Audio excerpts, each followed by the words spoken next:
ರಾ ರಸೋತ್ಪತ್ತಿಗೆ ರಾಗ ಅಥವಾ ಹಾಡಿನ ವೇಗವು ಮುಖ್ಯಾಂಶವಾಗಿರುತ್ತದೆ. ನಮ್ಮಲ್ಲಿ ಅಠಾಣದಂತಹ ಕೆಲವು ರಾಗಗಳು ವಿಳಂಬ ಧೃತಗತಿಗಳೆರಡಲ್ಲೂ ಪ್ರಯೋಗಿಸಲ್ಪಡವಾದ ರಾಗಗಳಾಗಿವೆ. ವಿಳಂಬಗತಿಯಲ್ಲಿ ಇದು ಕರುಣಾರಸವನ್ನು ಅಭಿವ್ಯಕ್ತಿಸಿದರೆ, ದ್ರುತಗತಿಯಲ್ಲಿ ರೌದ್ರ ರಸವನ್ನು ಅಭಿವ್ಯಕ್ತಿಸುತ್ತದೆ. ಹಾಗೆ ಆನಂದ ಭೈರವಿ, ಯದುಕುಲ ಕಾಂಬೋಜಿ, ನೀಲಾಂಬರಿ ಮೊದಲಾದ ಕೆಲವು ರಾಗಗಳು ದ್ರುತಗತಿಯಲ್ಲಿ ಪ್ರಯೋಗಿಸಲ್ಪಡವಾದರೂ ವಿಳಂಬಗತಿಯಲ್ಲಿ ಹೆಚ್ಚು ಪರಿಣಾಮಕಾರಿಯಾಗುತ್ತದೆ. ಹೀಗಾದಾಗ ರಾಗಕ್ಕೆ ಸಹಜವಾಗಿರುವ ವೇಗದಲ್ಲಿ ಬಳಕೆ ಮಾಡಿದಾಗ ಮಾತ್ರ ನಿರೀಕ್ಷಿತ ಪರಿಣಾಮ ಸಾಧ್ಯ. ಕೆಲವು ರಾಗಗಳು ಸಹಜವಾಗಿಯೇ ದಯ, ಕರುಣ ರಸಗಳನ್ನ ಕೆಲವು ಗಾಂಭೀರ್ಯವಾಗಿರುತ್ತವೆ, ಕೆಲವು ಸಂತೋಷ ಮತ್ತು ಉತ್ಸಾಹಗಳನ್ನು ಉತ್ಪತ್ತಿಯಾಗಿರುತ್ತೆ. ಕೆಲವು ರಾಗಗಳಲ್ಲಿ ಅಂಥವು ಕೆಲವು ಕಳವಳ ಹುಟ್ಟಿಸುವಂಥ ರಾಗಗಳಾಗಿರ್ತವೆ. ಅಂದರೆ ಸಂಗೀತದ ಪ್ರಮುಖ ಉದ್ದೇಶವೆಂದರೆ ಮಾರ್ಮಿಕವಾದ ಸೂಕ್ಷ್ಮ ಭಾವೋದ್ವೇಗವನ್ನು ಉತ್ಕರ್ಷಿಸುವುದು.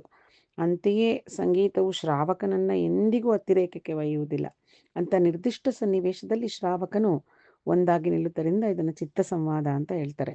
ನವರಸಗಳಿಗೆ ಕೆಲವು ರಾಗಗಳು ಶೃಂಗಾರ, ಮುಖಾರಿ, ಫರ್ಸ್, ಕಮಾಟ್, ಸುರಟಿ, ವೀರರಸ, ಬಿಲಹರಿ, ಅಠಾಣ, ಕದನ ಕುತೂಹಲ, ಹಾಸ್ಯಕ್ಕೆ ಕಾಂಬೋಜಿ, ಕರುಣಾರಸಕ್ಕೆ ಆಹಿರಿ, ಗೌಳಿಪಂತು, ಮುಖಾರಿ, ಶಹನ, ಕಾನಡ, ಅದ್ಭುತಕ್ಕೆ ಹಿಂದೂಸ್ತಾನಿ ಕಾಪಿ, ಬೇಹಾಗ್, ಭಯಾನಕಕ್ಕೆ ಘಂಟ, ರೌದ್ರಕ್ಕೆ ಆರಭಿ, ಭೀಭತ್ಸಕ್ಕೆ ವರಾಳಿ, ಶಾಂತಕ್ಕೆ ಸಾಮ, ಪುನ್ನಾಗ ವರಾಳಿ, ನಾದನಾಮಕ್ರಿಯ, ಸಿಂಧೂ ಭೈರವಿ ಕೆಲವು ರಾಗಗಳು. ಉದಾಹರಣೆಗೆ ಶಾನರಾಗವು ಕರುಣಾರಸಕ್ಕೆ ಆರೋಪಿತವಾಗಿದ್ರೂ ಆ ರಾಗದ ಗಿರಿಪೈ ಕೃತಿಯಲ್ಲಿ ತ್ಯಾಗರಾಜರು ಸಂತೋಷ ಭಾವವನ್ನು ವ್ಯಕ್ತಪಡಿಸಿದ್ದಾರೆ.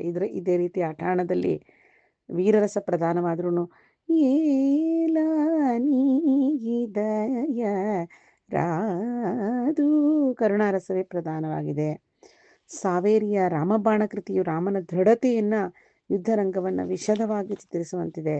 ಆದರೆ ಕರುಣಾರಸ ಭಕ್ತಿರಸಗಳು ಇವೆ. ಇದಲ್ಲದೆ ತೋಡಿ, ಭೈರವಿ, ಕಲ್ಯಾಣಿ, ಶಂಕರಾಭರಣ, ಮೋಹನ, ಕಾಂಬೋದಿ ಮುಂತಾದ ರಾಗಗಳು ಒಂದಕ್ಕಿಂತ ಹೆಚ್ಚಿನ ಜೀವಸ್ವರಗಳನ್ನ ಹೊಂದಿರುವುದರಿಂದ ಒಂದಕ್ಕಿಂತ ಹೆಚ್ಚಿನ ರಸಾಭಿವ್ಯಕ್ತಿಯನ್ನು ಮಾಡುತ್ತದೆ. Good night.